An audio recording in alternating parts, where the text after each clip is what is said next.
Support for Kalamazoo Lively Arts is provided by the Irving S. Gilmore Foundation, helping to build and enrich the cultural life of Greater Kalamazoo.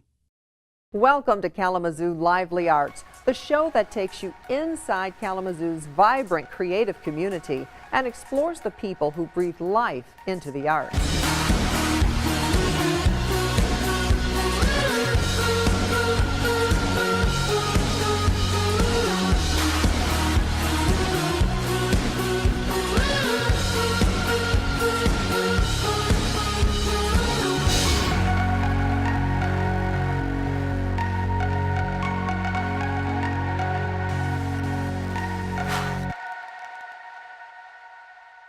I'm Jennifer Moss here at Miller Auditorium. On today's show, we focus on artists impacting community as we meet Lou Rizzolo and sit down with Ahmed Tawfiq of Orchestra Row.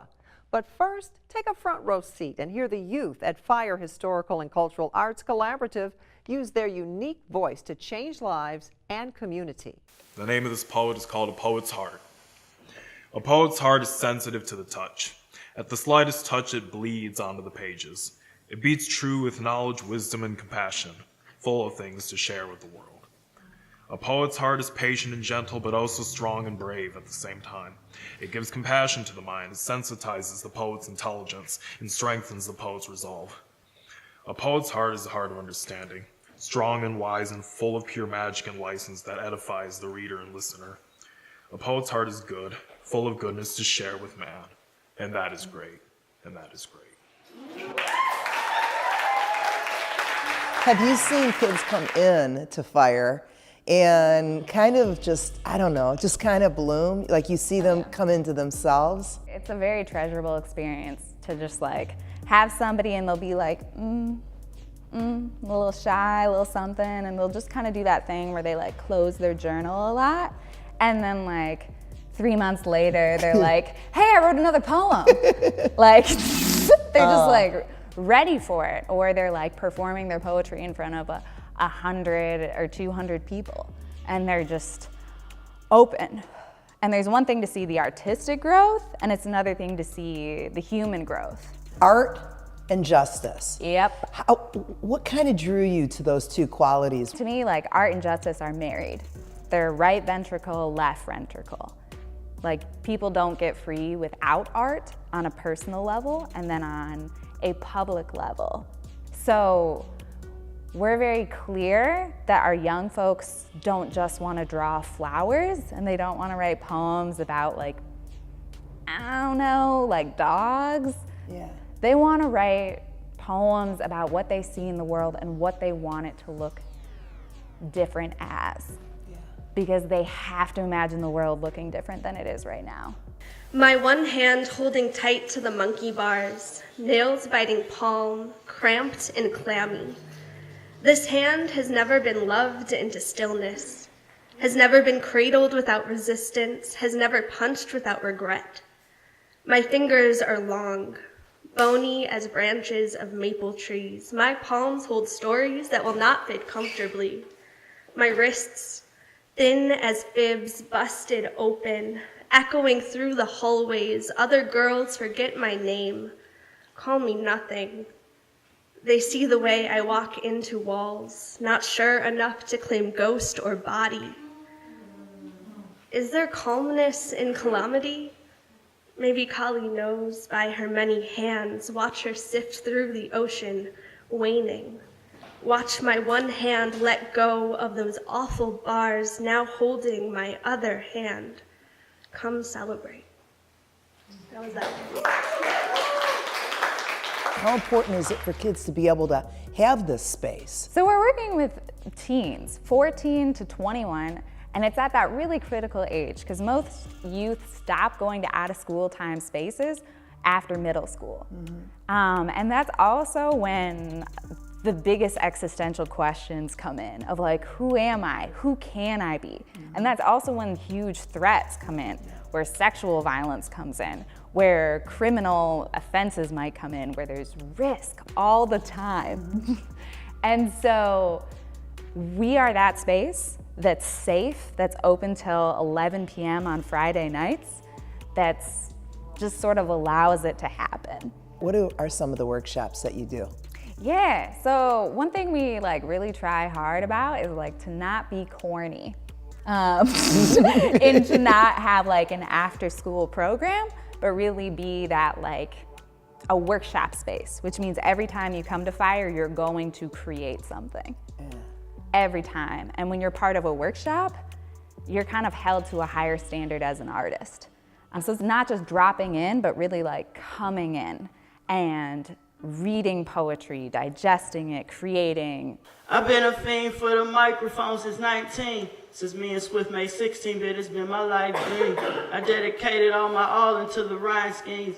And now it's 5 years later, still ain't with a signed team. My heart would break to be an artist. I have no other skills, this music is my only option. Can't work this dead-end job any longer. I ain't Nelton's father, never knew mine's either. I'm a goner, so I guess it's time to get gone. And who would miss me? I have no accolades. A tragic reason why I shouldn't still procrastinate. If I don't make it doing something before I pass away, then all the special treatment Grandpa gave was just a waste. You really had me thinking I was born to be amazing. The talent show in the making, there is no more debating. I owe it to the both of us to be the best. Everything that I can, George Austin Harris made me all that I am. I know we grow from what we used to be, so I know this ain't where we supposed to be. And yes, my story's growing close to be the end, but I know there's still more to see. I know we grow from what we used to be, so I know this ain't where we supposed to be. And yes, my story's growing close to be the end, but I know there's still more to see. Thank you. So who is Fire for? Woo! As one of our youth would say, they said, Fire is for people who need to be heard. I think that's really, really real. And like, what's also cool is this is not only a place where like you can speak, but also where like you will be listened to. And also where you can take that next step of an action, even if it seems small, even if it means like youth asking a question at a city commission forum, which is something that we did. And I was just so happy because of course it was like our youth who were like, why aren't there benches in Kalamazoo? Like, I ride the bus 6 times a day and I just want a place to sit. And I'm like, yo, that's real. This city does need a few more seats. What would they walk into when they walk into Fire? You'll walk in and there's always music playing. Then you're gonna get a little snack situation. You'll get a journal, because everyone here has a journal. And then you'll be given a lot of prompts and performance opportunities. I'm not a teacher, I'm an adult ally, which means that I hope I can be a person that can be an ally to your young person, where they're just like asking them the questions at this point in time in their life, of asking like, imagine who you will be in 5 years. And what's stopping you from believing you're gonna be here in 5 years? Like, that's the kind of things that we're doing, is just holding up that mirror. And it's like, this is a safe space for them to experiment with that. For them to be like, I don't know if I'm actually a girl. And we'll just be like, do you want us to call you they? It's just like, we're just ready for it. And we need more spaces like that. Well, Allison, you are planting some good seeds here. I'm very lucky. I'm very, very lucky to work with the young people I do. Orchestra Row is an extension of the Kalamazoo Symphony Orchestra, created to provide opportunities to the community of refugees who have resettled in Kalamazoo. Hear about how it got started and the ways music is impacting children and families. Okay, tell me about your instrument. I play the cello. Tell me about your instrument. I play the violin. I play cello. I'm playing violin. Let's talk about this orchestra. A lot of little lives you're dealing with. Yeah, first of all, thank you so much for having me. We start from March 2017, and this is our idea, me and my wife. We talk about make something for the families and the kids. How can we make them happy? And we think about, okay, why we are not making orchestra for these kids? Because where they came here, they can't speak English. Sometimes at the school, they can participate all the activities they have. But you know, music is universal language. That's why we think about this orchestra. And what is your role with this group? My husband and I are the founders for Orchestra Row, and I teach at Western Michigan University. And I'm more exposed to the refugee community in Kalamazoo, and since I'm more involved with the families and their resettlement in Kalamazoo, and I saw where they came from, no school, no activities, and here they have the language barrier. My husband, he teaches music, I teach languages, I do translation, and we thought we have a kid, and we knew what makes her happy. We want to share what we have for our daughter with other kids. And that's the whole idea where it started. So how many strings does a violin have? 4, but it can make more than 4 sounds. Is that bigger than you? Yes. I've never seen a violin. What's it look like? It does look like just like cello, but it is so smaller than from cello. Tell me about your instrument. I love that cello. I love her sound. What's special about this instrument? It has a deep sound. So the evening is spent rehearsing. Do you have an ultimate goal? Will there be a concert that these kids give? The Kids in Tune, Kalamazoo Kids in Tune, when they have something, concert or events, because the Kalamazoo Kids in Tune is part of Kalamazoo Symphony Orchestra, and we are part of the Kalamazoo Symphony Orchestra, and we are playing with the, with the Kids in Tune. How is what these kids are learning from your talents going to help them as they begin to mature here in Kalamazoo? I will start with the word self-esteem. First, when we got here, they were not very excited. They were very shy. They don't speak English, so they were very, not really open to everybody. But now, how very confident they are.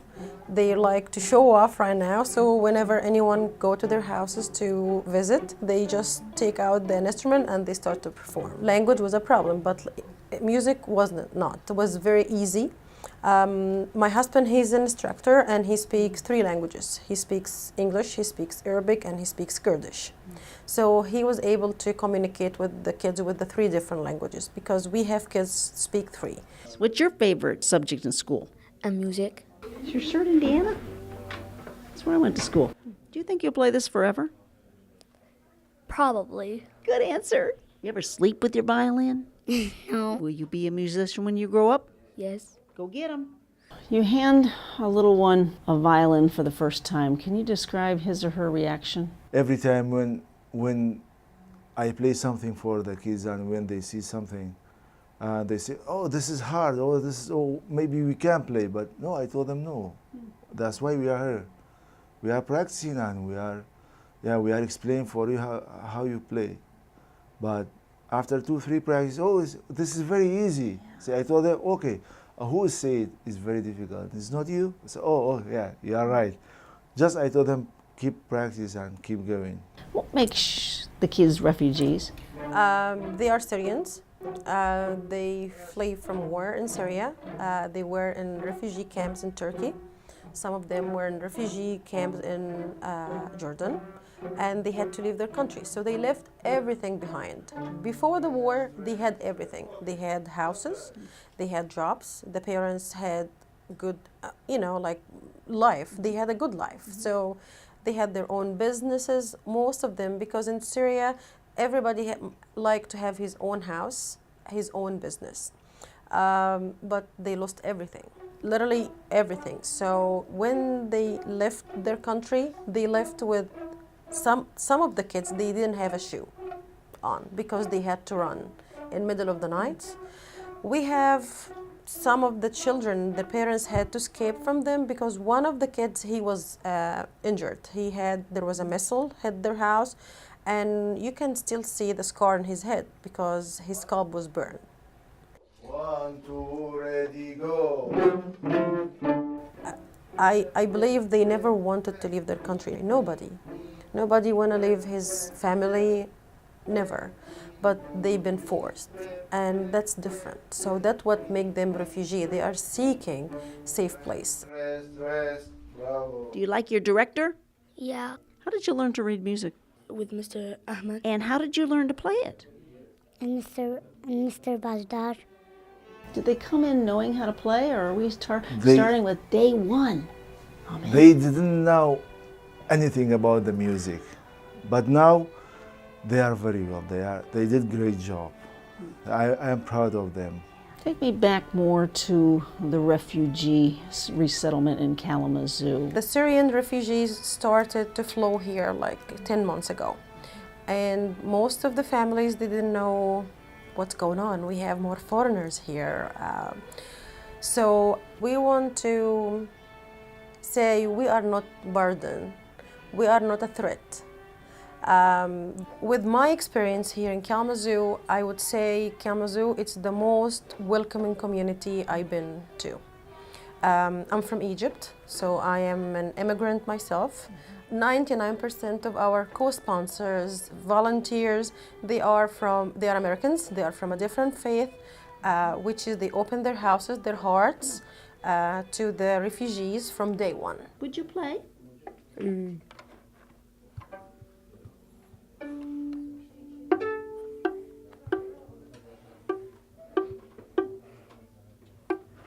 Yes, I like it. Give her a round of applause. Yay! Thank you.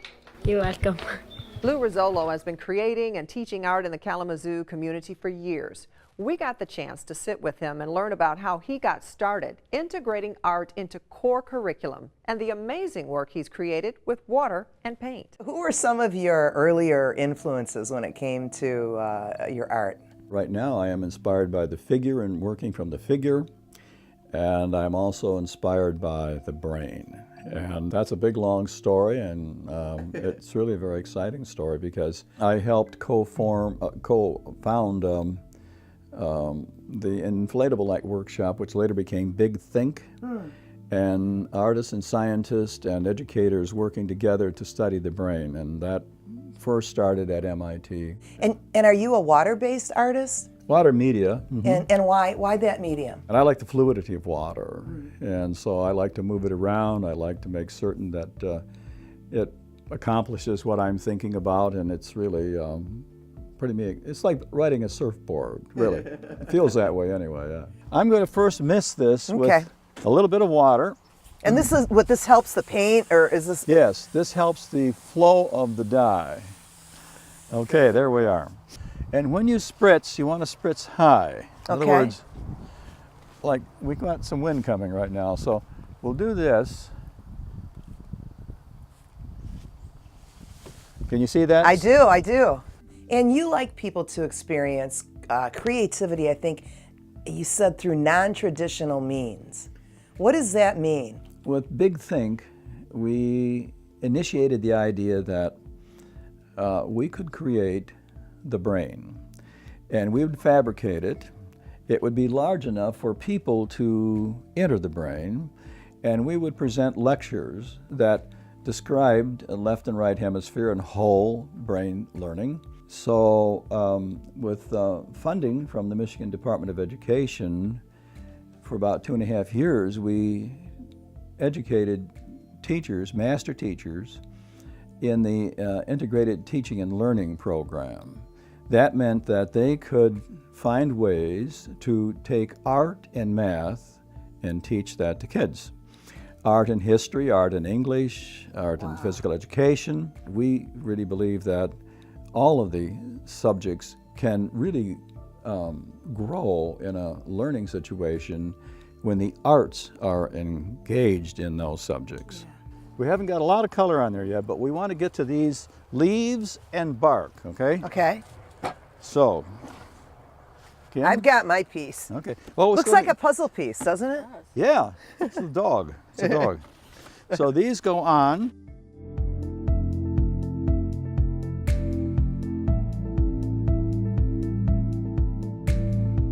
Can you tell me about the World Peace Art Initiative? We decided that community mattered, and that community included nations, not just people. We located 7 other artist representatives from different countries, and then we developed in our country, the HemiFlora, which hemi meaning hemisphere, and flora like a flower unfolding with 7 tentacles that go 300 feet out into space because they're lifted with helium.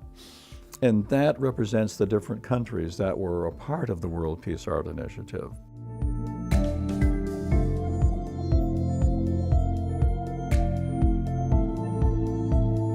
We are surrounded with beautiful, beautiful art. What's your inspiration? Some of these collages are really about, well, that's about the environment. And then another one is about the women's movement today. And so there's an attitude of, yes, I can. And so you want to catch that as an artist, that moment, that the energy was so intense and so high between the model and the artist. And it was caught at the right time. And those are very rare moments, but they're very exciting moments. I'm going to, with water and brush, build a landscape composition. In my mind, I'm thinking trees, landscape, and so forth. And then from there, you cover it with charcoal. And Linda teaches this in our summer workshops.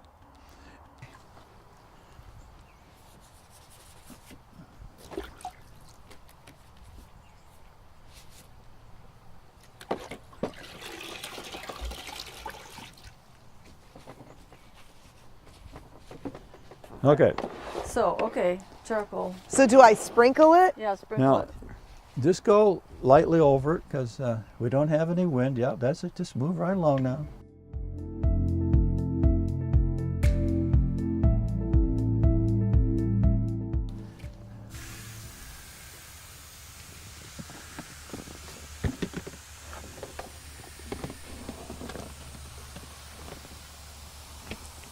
Look at how it just hit all beads up there at the top. Yeah. There's a little bit more of a tree. Mm-hmm.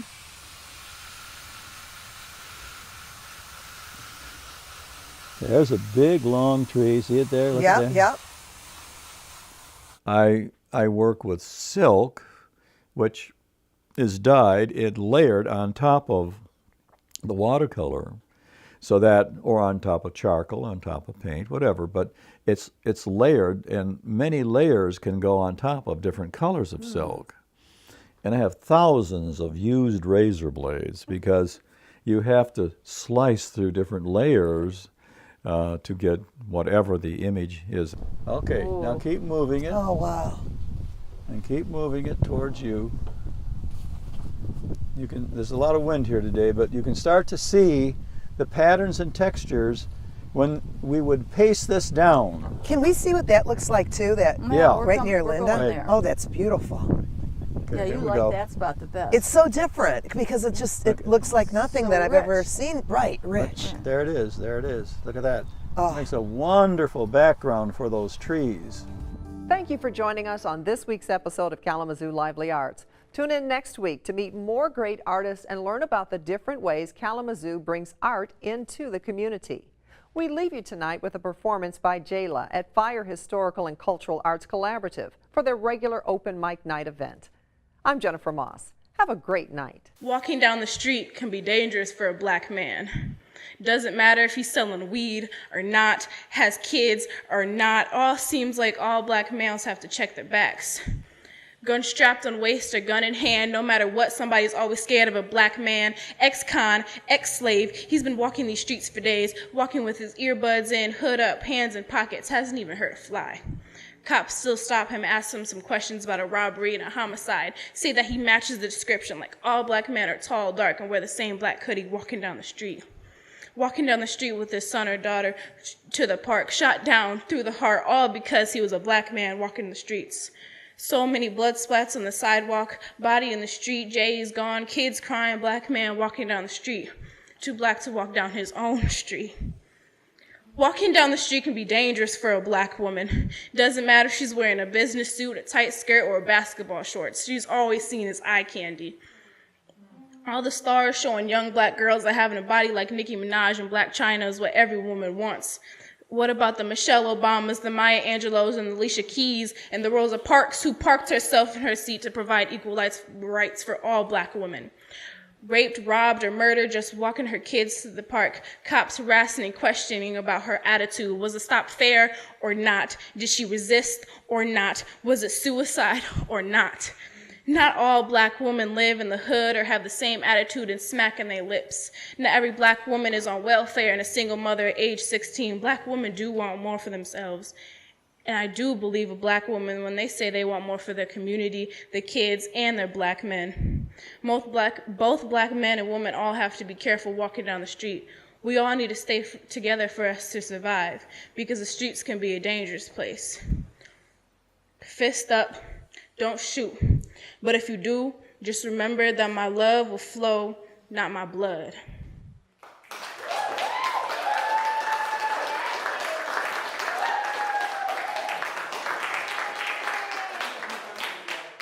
Support for Kalamazoo Lively Arts is provided by the Irving S. Gilmore Foundation, helping to build and enrich the cultural life of Greater Kalamazoo.